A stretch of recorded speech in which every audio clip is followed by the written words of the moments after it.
அஸ்ஸலாமு அலைக்கும் வரஹ்மத்துல்லாஹி வபரகாத்துஹு.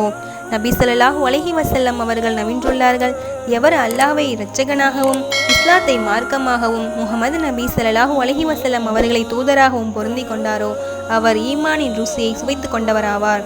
ஒவ்வொரு உணவிலும் வெவ்வேறு விதமான ருசியை நாம் உணர்ந்து கொள்கிறோம். அதே போன்றே ஈமானிலும் ஒருவித ருசி இருக்கிறது. அந்த ருசி ஒருவருக்கு கிடைத்துவிட்டால் அவருடைய மனம் எப்பொழுதும் மிக அமைதியாகவே இருக்கும். மேலும் அவர் உலகத்திலேயே ஏற்படும் நஷ்டங்களை குறித்து அறவே கவலைப்பட மாட்டார். இது எவ்வளவு பெரிய அருட்கொடை!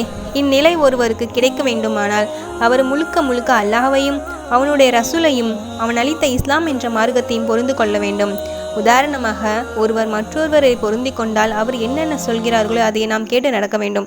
அவ்வாறு கேட்கவில்லையானால் இருவருக்கும் இடையே மன வேறுபாடு ஏற்பட்டு மேலும் இருவரின் பொருந்துதலிலும் இல்லாமலாகி மன அமைதி இல்லாமலாகி விடுகிறது.